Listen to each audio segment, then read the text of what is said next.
ছেলেরা, প্রিয় ভাই, এটা বোঝা উচিত বাবা।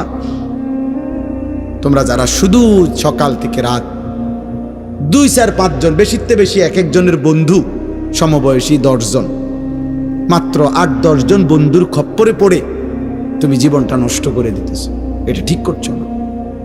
সমবয়সী তোমার কয়েকজন বন্ধু তোমারে একবার নারী, একবার ছবি, একবার জুয়া, একবার গল্প গুজব, রং তামাশা, ফুর্তি, এই ফালতু কাজে, আহা, অনাদরে, অবহেলায় তোমার হায়াতের ঘন্টার পর ঘন্টা নষ্ট করে দিচ্ছে। আর তুমি এই 8-10 জন বন্ধুর খপ্পরে পড়ে জীবনটা বরবাদ করে দিচ্ছ। ঠিক না ভাই, ভুল করতেছ, বোকামি করছ। একদিন তোমার ফাও ভাঙ্গা গেলে এই বন্ধুরা কেউ থাকবে না। একদিন তুমি মারাত্মক কোনো রোগে আক্রান্ত হয়ে পড়লে বন্ধুরা আর কেউ রোগাক্রান্ত তোমার সাথে হবে না। বাস্তবিক অর্থে আমরা পৃথিবীতে একাই, সুখে দুঃখে। সুখের হাসি যদিও অনেকেই একসাথে হাসে, কিন্তু দুঃখের কান্না একাই কাঁদে। একসাথে ফুর্তির সময় হয়তো অনেকে হাসে, কিন্তু অ্যাক্সিডেন্টে যার পাও ভাঙে সেই শুধু কাঁদে, বাকিরা আর কাঁদে না। বাকিরা এই সামান্য মৌখিক একটু সান্ত্বনা দেয়, আচ্ছা দোস্ত ভালো থাকিস, শরীরের দিকে খেয়াল রাখিস। এতে ফাওয়ে ভাঙ্গা লাইছে, এতে কয় শরীরের দিকে খেয়াল। এগুলো ফাঁকা বুলি, এগুলো ধোকা। এই জন্য আমি এতক্ষণ বললাম, যদি কেউ বুঝেন, বয়স্ক বাবা আছেন যারা, উপার্জনকারী পুরুষ আছেন যারা, আপনাদেরকেও বলি, স্ত্রী আপনার, ছেলে মেয়ে আপনার, সংসার আপনার, বাকি এর উপরে সত্য কথা হলো আখেরাত আপনার।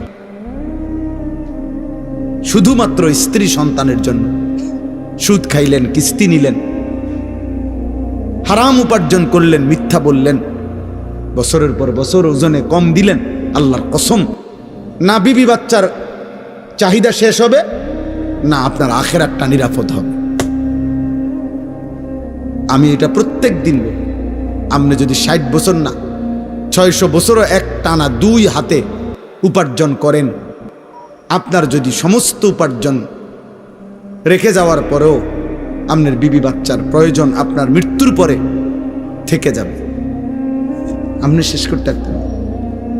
আপনি যে সোফা বানায় দিয়ে গেছেন, আপনি মরার 6 মাস পরে দেখা যাবে সোফার বার্নিশ উঠে গেছে, সোফার একটা ফায়া ভাঙ্গা গেছে, বাথরুমের দরজা ছিদ্র হয়ে গেছে, ফ্রিজের তলে দিয়া পানি পড়ে, জানালার দরজা ভাঙ্গা, সিটকারি নাই, গ্রিলের মধ্যে জং ধরে গেছে।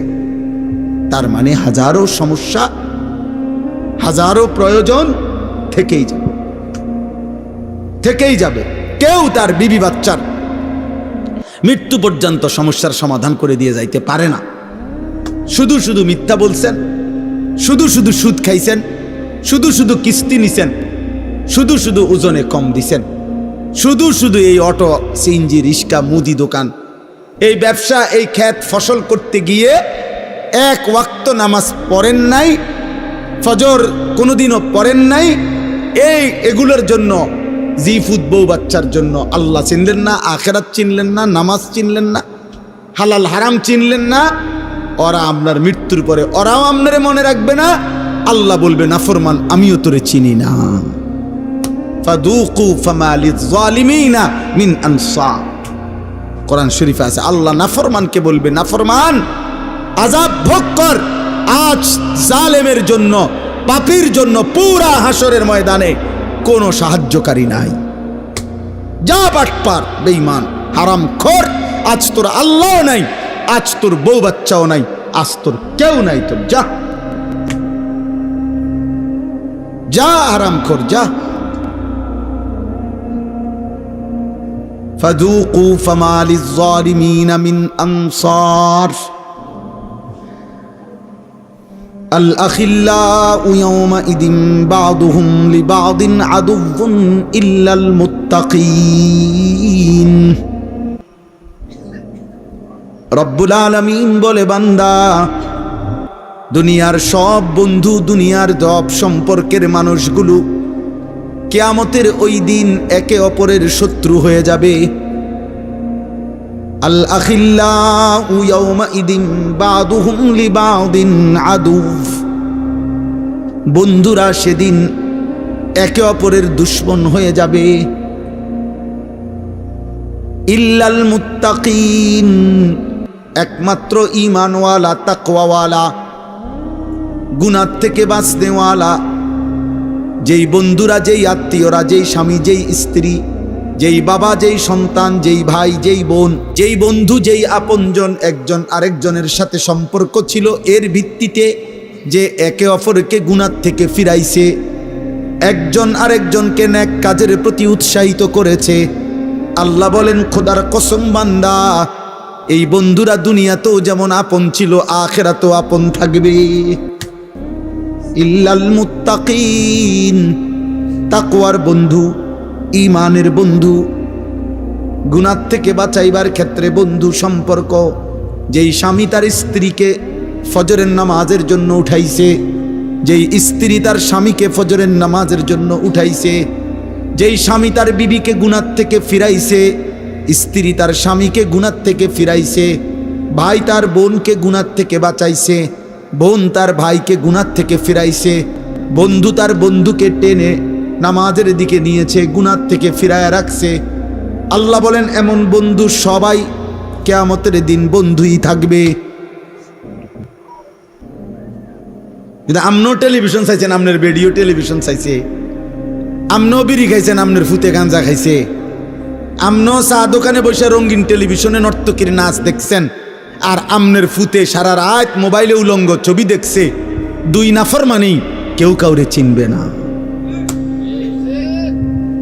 কেউ কাউকে চিনবে না। বাপ ফুতের চিনবে না, ফুত বাপের চিনবে না, মা ছেলেকে চিনবে না, ছেলে মাকে চিনবে না, স্বামী স্ত্রীকে চিনবে না, স্ত্রী স্বামীকে চিনবে। ইয়াউমা ইয়াফিরুল মারউ মিন আখিহি ওয়া উম্মিহি ওয়া আবিহি ওয়া সাহিবাতিহি ওয়া বানিহি।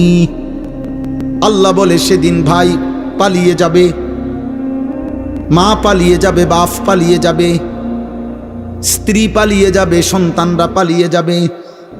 লিকুল্লি ইমরিইম মিনহুম ইয়াউমাইদিন শা'নুন ইউগনি, প্রত্যেকেই নিজেকে নিয়ে ব্যস্ত থাকবে।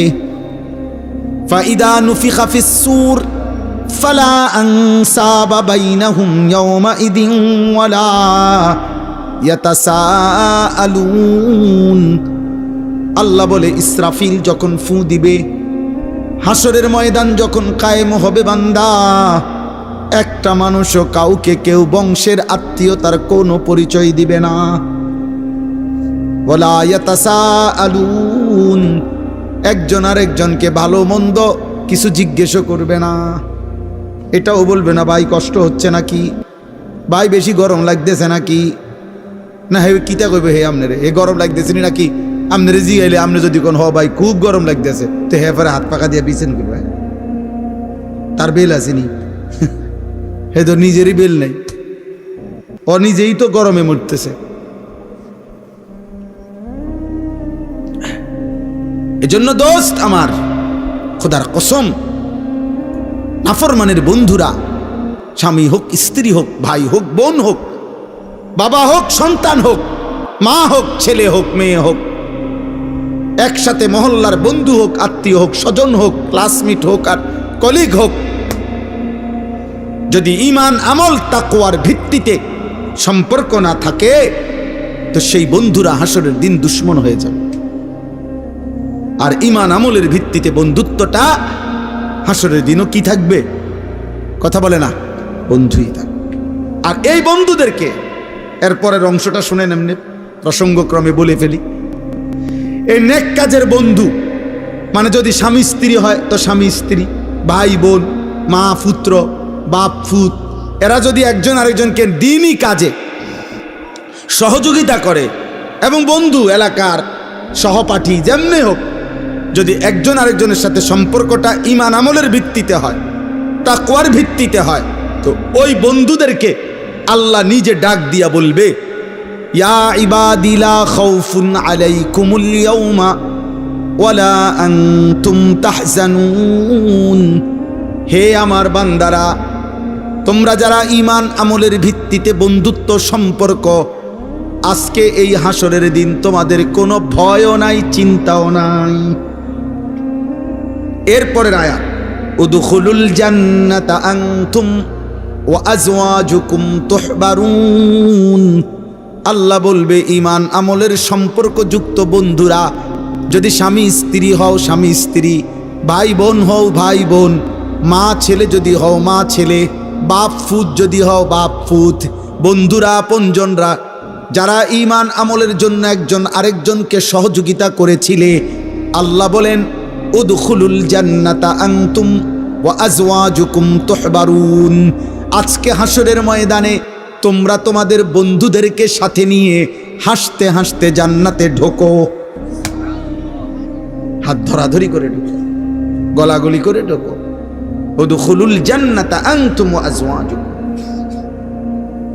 এজন্য প্রিয় ভাই, হ্যাঁ ছেলেরা চালাক মনে করো না, সিটার বাটফার, নারী দেখো, ছবি দেখো, মোবাইলে অশ্লীল দৃশ্য দেখো, উলঙ্গ নাচ দেখো, আর চুলের ফ্যাশন করো, আর মোটরসাইকেলে টোটো করে ঘুরো, মনে করো না তুমি খুব চালাক। না না, চালাক না, তুমি বেওকুফ। বেওকুফ বেওকুফ। হাফ প্যান্ট পরে, হ্যাঁ ইদানিং ছেলে পেলে 16 বছর 18 20 বছর ছেলে হাফ প্যান্ট পরে। এটার আসলে কি জানেননি, মূলত এটার সবচেয়ে বড় কারণ হলো ও যে তার সিরা প্রতিবন্ধী, এটার মূল কারণ। কারণ ও এতটুকু দেমাগ আক্কল নাই যে 2 বছরের একটা বাচ্চা হাফ প্যান্ট পরে, আর আমারে 18 বছরের এত বড় দামরা আমারে হাফ প্যান্ট ফিন্দাই দিছে, তো তোরে যে অল্প সময় পরে হাফ প্যান্ট খুললেই লাইবে, এটা তো প্রমাণ। তোরে যে উলঙ্গ করে বাজারে বাজারে ঘুরাবে ল্যাংটা করে, এটার অর্ধেক প্রস্তুতি হয়ে গেছে। এ তো প্রতিবন্ধী, তো তার সিরা। তাহলে সুস্থ স্বাভাবিক মানুষ 18 বছর 20 বছর সে কিভাবে হাফ প্যান্ট পরে? আস্তাগফিরুল্লাহ, আস্তাগফিরুল্লাহ।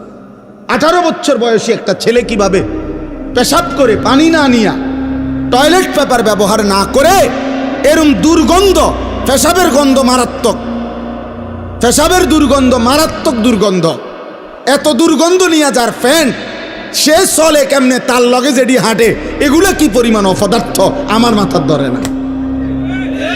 আমি তো দম বন্ধ হয়ে মরে যাওয়ার কথা, দম বন্ধ হয়ে মরে যাবো। আস্তাগফিরুল্লাহ, আস্তাগফিরুল্লাহ, আস্তাগফিরুল্লাহ। অতএব এরা বন্ধু না, এরা বন্ধু না। নবীজি সাল্লাল্লাহু আলাইহি সাল্লাম বলছেন, লা তুসাহিব ইল্লা মুমিনান। নবীজি বলছে মুমিন ছাড়া কাউকে বন্ধু বানায়ও না। ওয়ালা ইয়াকুল মালাকা ইল্লা তাকিয়ুন। কোন মুত্তাকি গুনাহ থেকে বিরত থাকে, আল্লাহর নবী বলছে তাকে ছাড়া অন্য কাউকে ভালোবেসে মহব্বত করে দিল দিয়া খাওয়াইও না। বিপদে পড়ে যদি চায়ের কাপ খাওয়ান লাগে খাওয়াইও, কোনো রকমের টেহা দিও চোখ বন্ধ করিয়া, কিন্তু ভালোবাসা মহব্বত দিয়া, কোনো ভাটফার সিটার রে, কোনো বিড়িখোর গাঁজাখোর, কোনো বাবাখোর সুদখোর ঘুষখোরকে মহব্বত করে ভালোবাসা খাওয়াইও না। নবী নিষেধ করছে। আরে ঠিক না কইলেও ঠিক, এটা হাদিসের তরজমা, এটা ঠিকের কিতাব, হাদিসের অর্থই তো এটা, বুঝো না ইমাম? এটা ঠিক না কইলেও তো এটাই অর্থ, বুঝছেন নি মামা? এত বিকল্প তরজমা নাই। আপনি আপনি ব্যাটিক করলে বলে না ব্যাটিক না, এইটাই হাদিসের অনুবাদ। ওয়ালা ইয়াকুল মালাকা ইল্লা তাকিয়ুন। এজন্য মানুষ আলেমদেরকে, মসজিদের ইমামদেরকে, উলামায়ে কেরামকে, এক ছোট্ট হাফেজে কোরআনকে, মাদ্রাসার এক তালেবে ইলমকে মানুষ কলিজার সবটুকু দিয়া মহব্বত করে খাওয়ায়। এজন্য যে মানুষ, অনেক সময় অনেক মানুষ আছে না, হ্যাঁ হুজুর আপনার আর কাম কি, আইটা আইটা দাওয়াত খাওন, আমনে খান, অসুবিধা কি? হ্যাঁ, আমনে পোস্টার লাগাই দেন মানুষের, কন যে গ্রামবাসী আপনারা তো চিনতেছেন না, বেহুদা হুজুর রে ভাত খাওয়ান। আমার মতো একজন বিড়ি খাওয়াই না ভালো লোক, সাদোয়ানে গপ মারি। হ্যাঁ, আপনারা এত বড় একজন উপযুক্ত লোক দেখেন না, কোন আগের কোন হুজুর মুজুরে ভাত খাবার আপনি বলেন না। আপনি একটা মাইকিং করেন, দেখেন না আপনারা কেউ খাওয়ায়নি। তা আপনারে খাওয়ায় না, এটা আমার অপরাধ। কথা বলেন না কেন? আপনারে খাওয়ায় না, এটা ইমাম সাহেবের অন্যায়। তো আপনি বলেন কীর্তেন এটা, আপনি এটা বলেন কেমন? আপনি লজ্জা না করা উচিত, ভাবা না উচিত। দয়া করে এই জন্য সাফ কথা, সাফ কথা। আমি ছেলেদের তোমাদেরকে বললাম, ভাই অসৎ বন্ধুর খপ্পরে পড়ে, ওই ভাই লাইট নিবাও,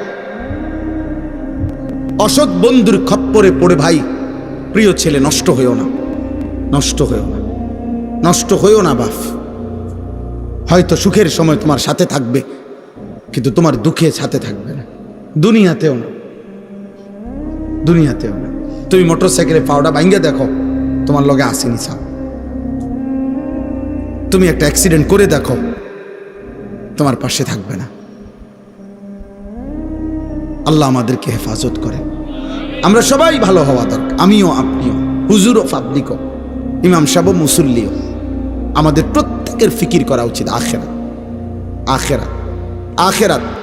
আল্লাহ তাআলা বলছে, বান্দা তুমি বোঝো কিংবা না বোঝো, ওয়াজাআত সাকরাতুল মাউত বিল হক।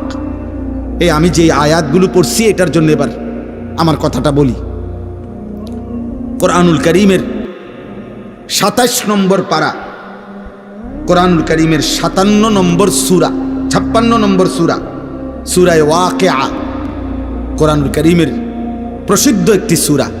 এই সূরার ৫টি আয়াত, ৮৩, ৮৪, ৮৫, ৮৬, ৮৭, ছোট্ট ছোট্ট আয়াত আমি তেলাওয়াত